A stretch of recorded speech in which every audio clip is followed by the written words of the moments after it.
L'État islamique qui, dans sa dernière revue publiée en anglais, eh bien, pour la première fois diffuse les photos de tous les kamikazes des attentats de Paris. C'est une sorte de revendication photo à l'appui, Léa Berdugo. Oui, c'est un photomontage assez malsain qui met en scène 9 djihadistes en tenue militaire, tous auteurs des attaques terroristes du 13 novembre dernier à Paris et à Saint-Denis. Alors au centre de la photo, Abdelhamid Abaoud, le fusil d'assaut à la main autour de 8 assaillants. En second plan, une vue aérienne de Paris et le toit d'une ambulance avec ce titre « Just Terror », juste la terreur. Les 8 djihadistes sont présentés par leur nom de combattants. On peut reconnaître Sami Amimour, Brahim Abdeslam, Ismail Omar Mostefaï. L'un d'eux pourrait être le kamikaze qui s'est fait exploser dans l'appartement de Saint-Denis. Et le troisième kamikaze du Bataclan serait également présent. Alors on note, Jean-Charles, un absent sur la photo. Il s'agit de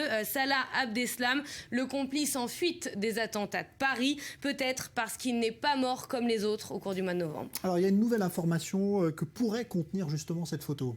Oui, 2 des kamikazes sont présentés comme étant irakiens. Ils pourraient être ceux qui se sont fait exploser au Stade de France. On s'en souvient, des passeports syriens enregistrés parmi les migrants avaient été retrouvés sur eux. Et au final, ils s'étaient avérés faux. Alors par ailleurs, certains spécialistes évoquent la présence de micros sur certains des kamikazes, ce qui pourrait annoncer la venue d'une nouvelle vidéo.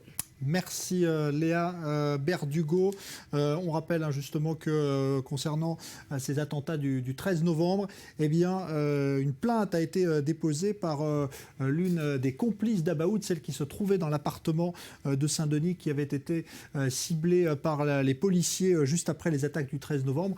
Cette jeune femme qui avait justement été tuée lors de l'affrontement avec les forces de l'ordre, eh bien, dont la famille dépose plainte aujourd'hui pour meurtre car elle estime qu'elle avait décidé de se rendre à la police. On est en ligne avec Efraïm Herrera, qui est spécialiste de l'islam radical. Bonsoir. Vous suivez évidemment de près toute cette littérature djihadiste. Comment interpréter justement le fait que l'État islamique fasse cette revendication assez, on va dire, spectaculaire des attentats de Paris aujourd'hui en donnant les identités notamment de ceux dont on ne connaissait pas encore les noms de ces 2 Irakiens? Bah écoutez, c'est clair, ils le disent clairement dans leur dernière revue qu'ils ont publiée en français qui s'appelle Darul Islam. Ils disent « La France et ceux qui suivent sa voie doivent savoir qu'ils restent les principales cibles de l'État islamique et qui continueront à sentir l'odeur de la mort pour avoir pris la tête de la croisade, avoir insulté notre prophète, s'être vanté de combattre l'islam en France et avoir frappé les musulmans en terre de califat avec leurs avions. » Donc l'État islamique a déclaré la guerre à la France, qui, pour eux, a déclaré la guerre à l'islam. Alors, Efraïm Herrera, il y a également aussi dans cette revue de l'État islamique, pour la première fois aussi, eh bien, la reconnaissance de la disparition de celui qui était un peu l'emblème de cette organisation terroriste, c'est-à-dire le fameux djihadi jaune.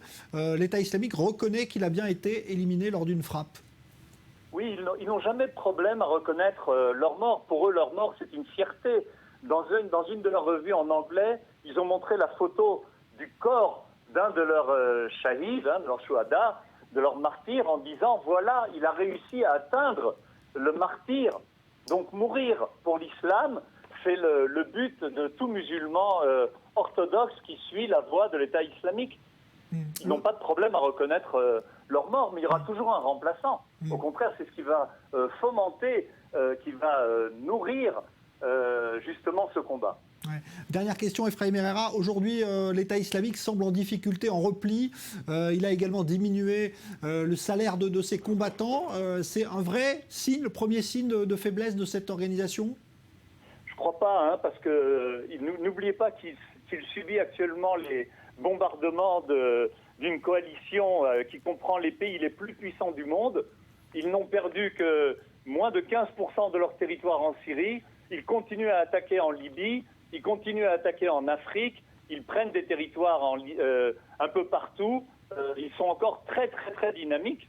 Et n'oubliez pas non plus que vous avez aujourd'hui 1500 musulmans français, c'est-à-dire un musulman français sur 4000 qui... Alors, coupure de liaison avec Efraïm Herrera, dont on a en tout cas compris la teneur du message.